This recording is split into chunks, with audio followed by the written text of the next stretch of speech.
The people living there are getting a bit cross with me now because instead of calling it Alto Lusso, high luxury, I refer to those as the Gasworks flats, which doesn't have quite the same ring about it, does it? Here on the right is the John Lewis department store, which I'm going to tell you more about because we have a dedicated stop for this shopping area a bit later on in the tour. We're going to do that another day. Now, earlier on, right at the beginning of the tour, I did ask that you remain seated throughout the tour. Thank you for all doing it so far. This is especially important now, because if you're more than 6 foot tall and standing up at this point, this is where we say goodbye. All of the low bridges on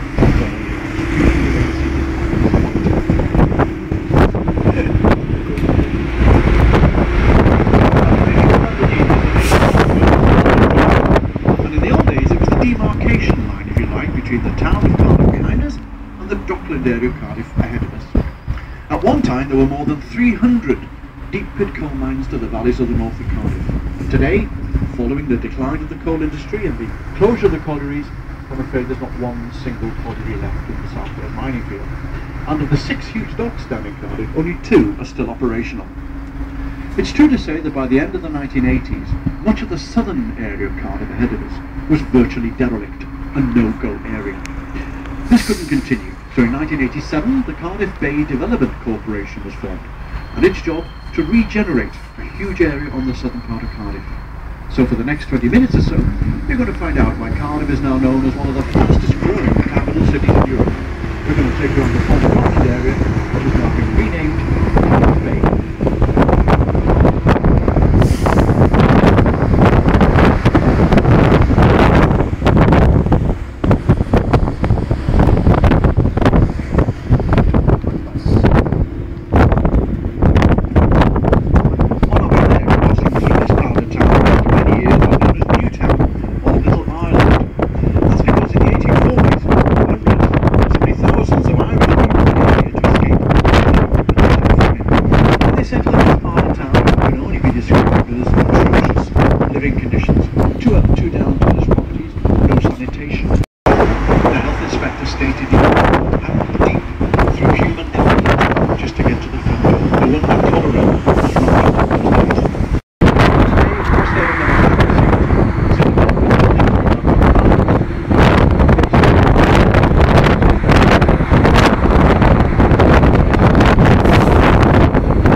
Run by a Spanish company called Celsa, and they manufacture steel products for the construction industry. You can see some of their products lined up there on the left hand side.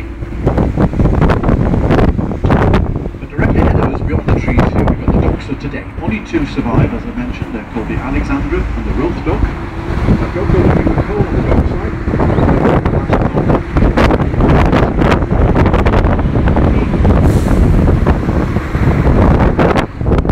See over there on the left shortly will be huge mounds of scrap metal, which have been destined for the Far East, where it's recycled and probably sold back to us.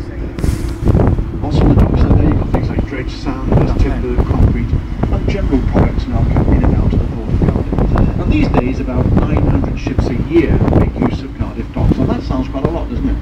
But back in Victorian times, 900 ships a month would be coming in and out of here. Much busier in those days.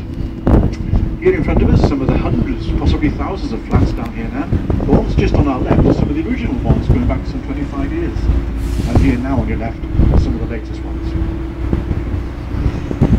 Now we saw the Bute East dock just a few moments ago, and as we turn the corner here now, we're rejoining the route of that Bute East dock, making its way towards the Red Brick building, which is straight in front of us there now with a clock tower on it. This was the Pierhead building, it still is the Pierhead building, but it was the headquarters of the Bute Docks Company. Here we are now travelling down the Bute East dock, and the Bute West dock came out on the opposite side of that building.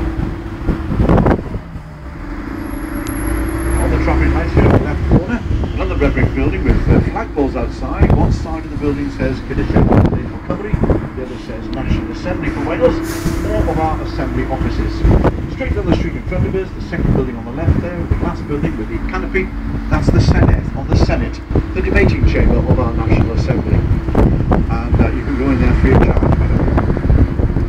These buildings now on the left are is the rear of the Wales Millennium Centre for the Performing Arts, the home of the Welsh National Opera Company, the BBC National Orchestra of Wales, and 6 other arts organisations, including drama, dance, literary and youth organisations.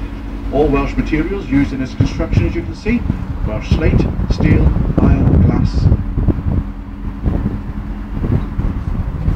And just beyond the traffic lights we have our first stop down in the bay in just a few seconds, which is for the Oval Basin, the waterfront area.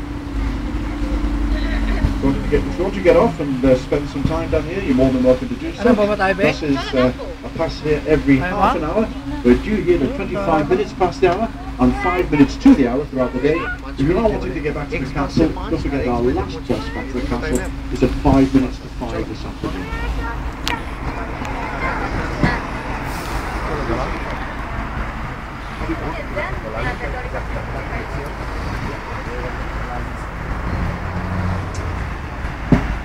Now, if we'd have parked the bus here 100 years ago, we'd be in deep trouble now, or deep water. We're actually sitting in the Bute West dock.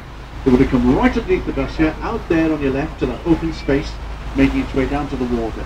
Now, where those people there are standing in that big circular area, that was 40 foot of water, and it's where the ship's tied up, awaiting the high tide to go out into the sea beyond. Today, you can imagine it's a very popular place for things like open air concerts and firework displays, exhibitions and that kind of thing.